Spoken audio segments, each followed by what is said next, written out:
and welcome back to The Oily Life. If you're new here, my name is Tanya and I like to share all things natural living on my channel. So natural DIYs, essential oils, glimpses into how I run my natural bath and body business, The Oily Life.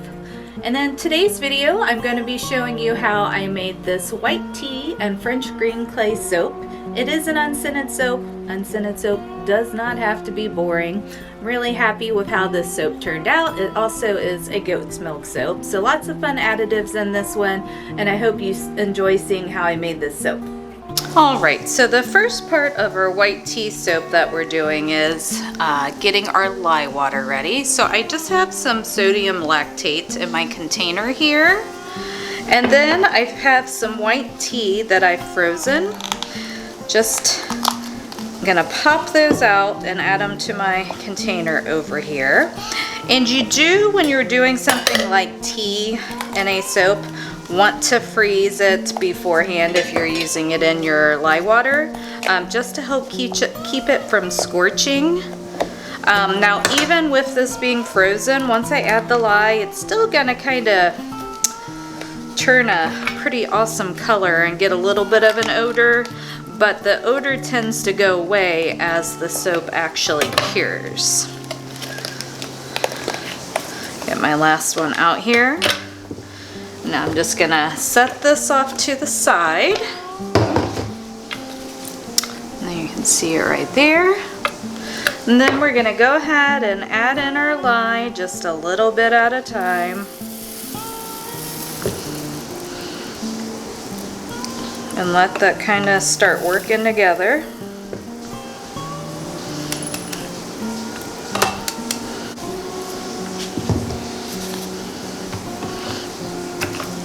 And it'll take it a moment before it starts getting where you can work with it a lot.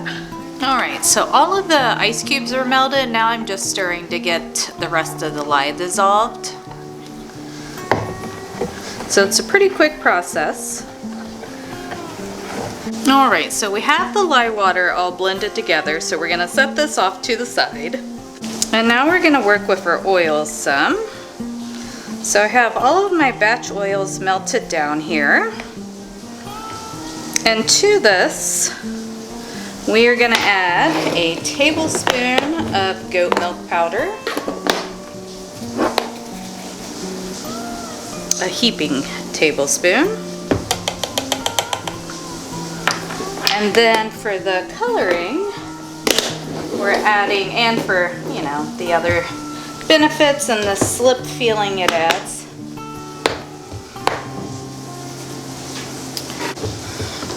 and then we're going to add in a heaping tablespoon of French green clay. Now this will add a nice slip to the bar as well as give it some color. I think we'll go a little bit more in there. We're just going to give that a little bit of a stir with our spatula first, and then we'll stick blend it. And make sure it's all nice and incorporated before we add in our tea lye water. Now this is going to be an unscented soap. It'll still have a scent, but we're not adding any essential oils to scent it. Alright, that looks good there. And the color's gonna morph and change some as it saponifies. You know, it kind of looks kind of like a little bit of a pukey green right now, but it won't stay that way.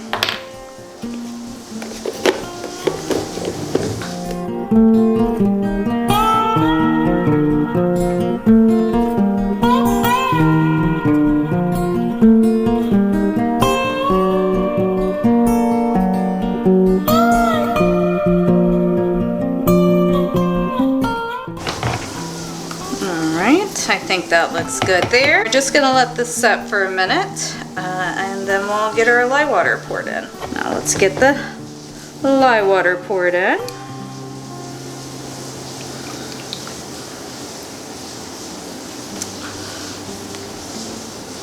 And give it a quick blend.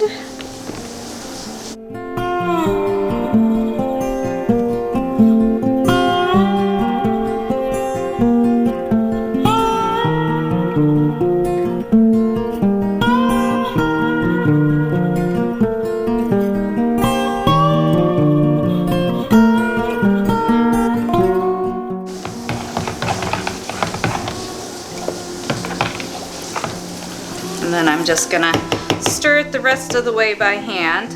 With this kind of soap, with all the additives and the addition of the tea, it's not one you want to try to do anything super fancy design-wise with. That's why I'm just sticking with the green clay, because it does just speed up the trace so quickly.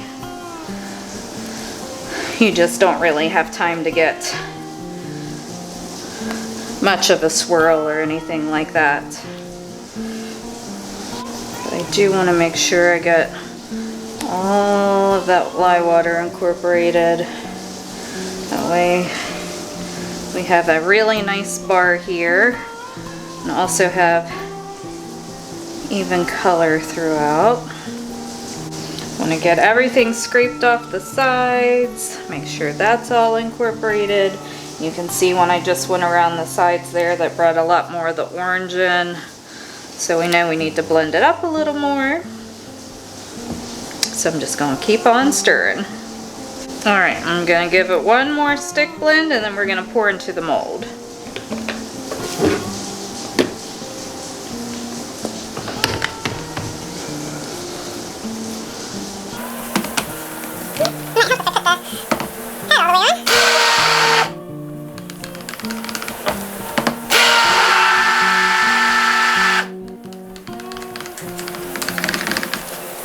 Alright, that looks good there.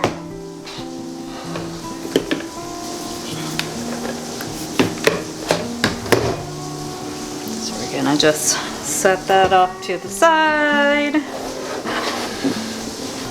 Bring over our mold. Alright, and she goes.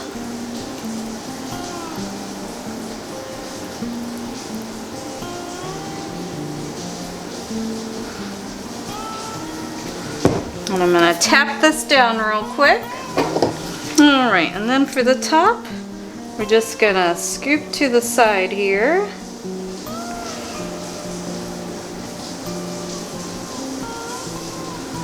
And I, of course, made a mess. And then I was going to add some white tea to the top, but I think we're just going to kind of swirl it around like this a little bit, because I don't think you're going to be able to see the white tea all that much. So plan B is we're just going to swirl it and keep the top really simple,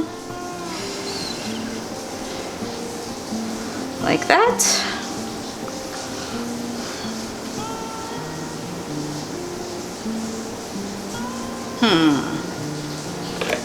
Maybe we'll try sprinkling some of this. It's hard to tell when the color isn't actually true yet. Just spraying it with some rubbing alcohol there.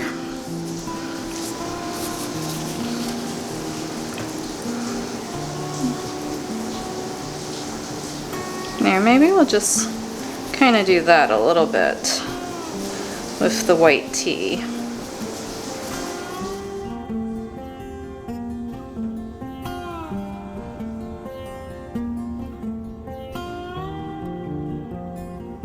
Alright, and we are back to cut my white tea soap. So just going to get rid of the end piece here. I'm doing a little bit larger one just because the sides were a little smushed when I took it out. Probably due to a lack of patience on my part.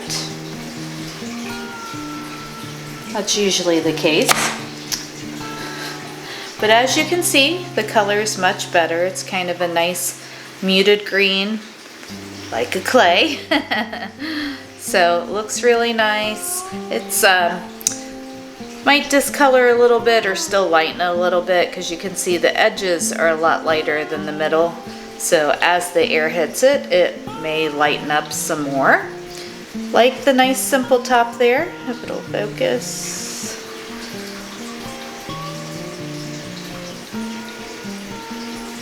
There we go. So a nice kind of simple bar. I still think it's a really pretty one. And I don't think unscented soaps have to be boring. I also don't think that simplistic soaps are necessarily boring. I think each kind of, you know, soaps with all the vibrant micas, you know, they have their own beauty, and then a more muted natural bar has its own beauty. I make both and I enjoy both.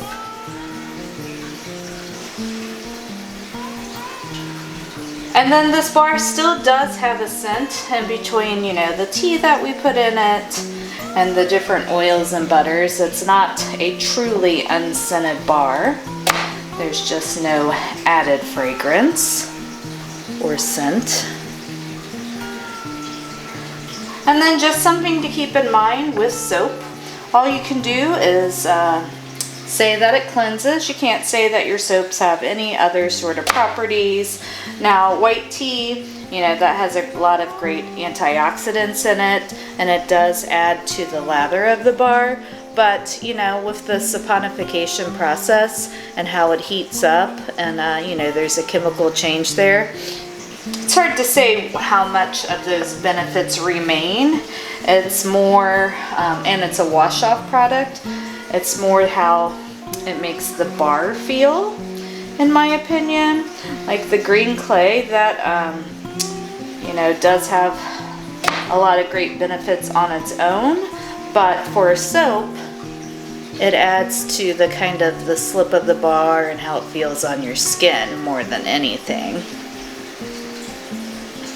So that's kind of my little 2 cents worth there on additives. I love additives. I like to put them in. I think they can really affect the way that the bar feels on your skin. But you know, there's just a question of how many of those properties stay in the bar once it saponifies. So, I hope you enjoyed today's video. If you did, definitely give it a big thumbs up. If you're not subscribed, I would love it if you subscribed and become part of my community here on YouTube. It really does help my channel out a lot when you subscribe, so I'd love it if you did. So take care, and I will catch you in my next video. Bye.